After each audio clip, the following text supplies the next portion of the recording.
is April 26, 2022, which means we are celebrating another Alien Day on Comic Books Transformed. Today, I'll be reviewing the first trade paperback for the Marvel Comics Alien book. Besides Star Wars, Indiana Jones, Predator, and a shit ton of other licensed properties, Disney now owns the rights to the Alien franchise. Because of this, Marvel Comics was able to rip the Alien franchise from the chest of Dark Horse Comics. The very first Marvel Alien comic was published in 2019. It was written by Philip Kennedy Johnson, whose name you might recognize. He is currently killing it over at DC on various Superman books. The art was provided by superstar artist Salvador Larocca, whose style Brian and I have grown to love over the years. We first laid our eyes on his work in Extreme X-Men, which even with that ridiculous title, ended up being a pretty awesome book. Larocca has gone on to illustrate tons of X books in the decade plus since then. Dark Horse had been the publisher of Star Wars and Alien vs. Predator comics for decades.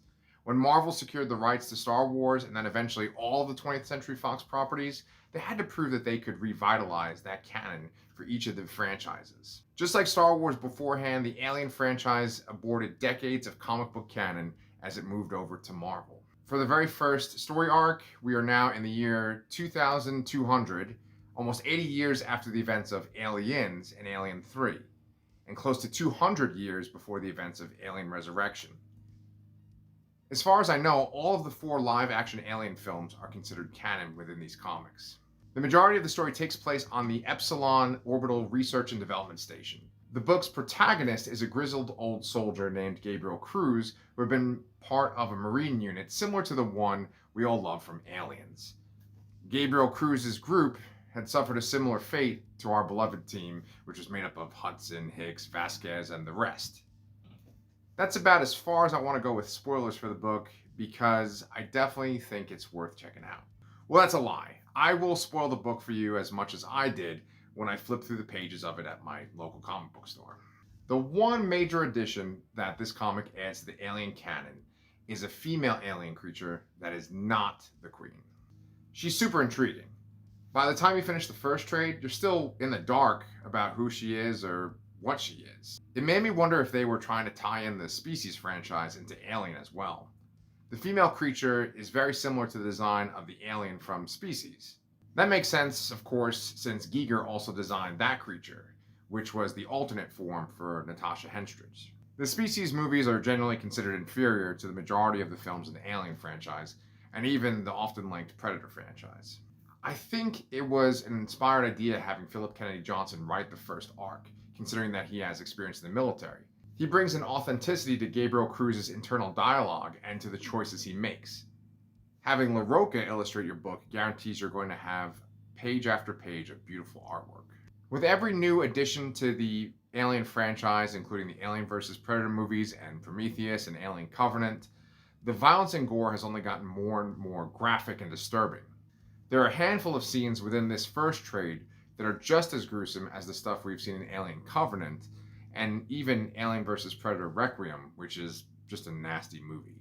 Larocca can pull off the gore, the movie-accurate character design for the humans, and the sleek look of the xenomorphs all in one book. With comic book art, artists' strengths vary.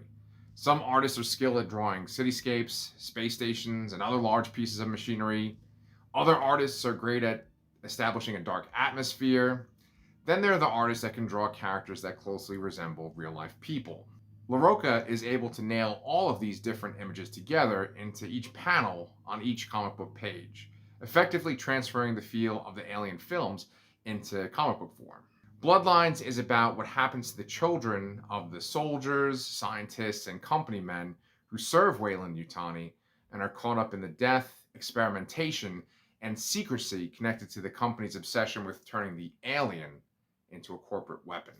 All Alien stories deal with impregnation and reproduction, since there's always a scene with a facehugger, always a scene with a chestburster, always a scene with a fully grown xenomorph. Often the lines are blurred in these stories. We deal with the idea of the alien queen as the mother to the drones, but we often see stories where a human is considered the parent to a xenomorph. I saw a Reddit poll recently where people had to vote on their favorite xenomorph from the films, and they referred to the first xenomorph as Kane's son. Bloodlines also takes on this disturbing subject matter. I won't spoil it and tell you how, But I will say that it was the aspect of this six-issue story that I found to be the most interesting. I thoroughly enjoyed Alien Volume 1 Bloodlines. On Alien Day, after you've rewatched all of the Ripley films, why don't you take a drive to your nearest comic shop and pick up the trade for Bloodlines? I guarantee you will get the alien fix you need injected right into your acid blood. Thanks so much for watching this video. Make sure that you also go on over to my other channel, which is just called ANCHORPETE. Over there, me and a couple of other co-hosts are talking about our beloved film Aliens from 1986. And then on my other channel, yes, I have three, the Lasser Cast, me and Danny are talking about the documentary Memory, The Origins of Alien, which is all about the making of the first Alien movie. But happy Alien Day. And if you haven't liked and subscribed to all those channels that I've mentioned, please do so. It is so much fun to have you guys participate in these discussions.